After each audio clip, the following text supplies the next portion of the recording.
Àwọn alágbára Haúsá àti Fúlàní wọ́n ti bẹ̀rẹ̀ òṣèlú ọdún 2027 ó sì dàbí pé wọ́n mú kinní ọ̀hún le koko, wọ́n sì ti pinnu láti lé ààrẹ Bọ́lá Ahmed Tinubu kúrò lórí àlééfà ni. Ǹjẹ́ àwọn alágbára Haúsá Fúlàní wo?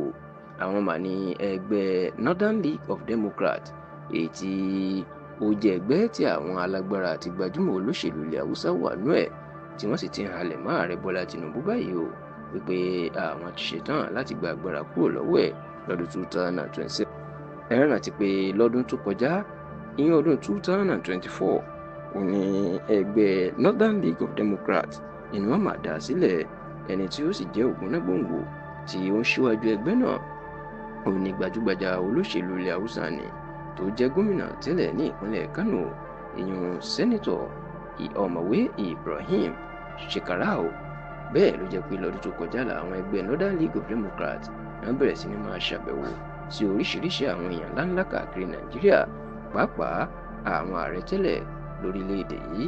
Kódà wọ́n ṣe ṣàbẹ̀wò sí olóyè Olúṣẹ́gun Ọbásanjọ́, náà ṣàbẹ̀wò sí ajagunfẹ̀yìntì Ibrahim Babangida, ajagunfẹ̀yìntì Yakubu Gowon, ajagunfẹ̀yìntì Abubakar Abdulsalam àti àwọn míì bẹ́ẹ̀. Ṣá o, inú ọ̀sẹ̀ tí a wà yìí, ìní ẹgbẹ́ Northern League of Democrats ìní wọn sọ nǹkan tán dúró lé lórí.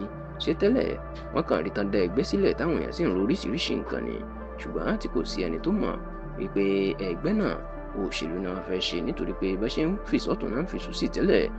Sáwọn nínú àtẹ̀jáde tí ẹgbẹ́ náà tán fi síta ní ọ̀sẹ̀ tá a wà yìí, èyí tí alákòóso ẹgbẹ́ náà ọ̀mọ̀wé Umar Rado tó fi síta, èyí tí àkọlé ń jẹ́ Towards a Credible Change, a call for the formation of League of National Democrats. Ó ní wọ́n wà ti jẹ́ kó dìímọ̀ wípé ẹgbẹ́ òṣèlú tuntun làwọn yóò dá sílẹ̀, àti pé àwọn ẹgbẹ́ òṣèlú tó wà níta báyìí, pàápàá ẹgbẹ́ òṣèlú APC àti ẹgbẹ́ òṣèlú PDP, wọ́n ní baba ńlá ìranu àjò òṣèlú ń ṣe, àti wípé wọ́n ti báyé Nàìjíríà jẹ́ kọjá sísọ. Ẹgbẹ́ Northern League of Democrats wọ́n wá jẹ́ kó dìímọ̀ wípé ọ̀nà àbáyọ kan ṣoṣo báyìí òun ni kí àwọn pawọ́pọ̀ káwọn dá ẹgbẹ́ òṣèlú tuntun sílẹ̀. Ọkùnrin náà, ìyẹn Umar Rado, sọ nínú àtẹ̀jáde tó fi síta wípé òdodo ọ̀rọ̀ tẹ́nikẹ́ni ò fẹ́ gbọ́ báyìí ó ní pé ẹgbẹ́ òṣèlú APC àti PDP ọ̀kan náà ni wọ́n ti já ọmọ Nàìjíríà kulẹ̀. Bẹ́ẹ̀ ló láwọn ẹgbẹ́ òṣèlú míì tuntun wà níta báyìí, pàápàá àwọn ẹgbẹ́ òṣèlú Labour Party, NNPP àti bẹ́ẹ̀ bẹ́ẹ̀ lọ, làwọn náà jẹ́ oníjẹgúdújẹrá tó ti já ọmọ Nàìjíríà kulẹ̀. Wọ́n á jẹ́ kó di mọ̀ pé láti ìbẹ̀rẹ̀ ọ̀tun ni làwọn yóò ti bẹ̀rẹ̀ láti dá ẹgbẹ́ òṣèlú táwọn fẹ́ dá sílẹ̀ ilẹ̀ láti fi gba ìjọba kúrò lọ́wọ́ Tinubu lọ́dún 2027.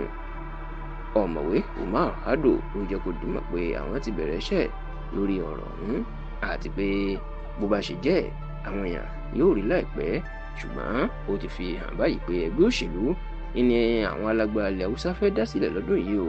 Bẹ́ẹ̀ náà fẹ́ kí ẹgbẹ́ òṣèlú náà lágbára, tí wọ́n sì fẹ́ lé Tinubu kúrò lórí àlééfà lọ́dún 2027.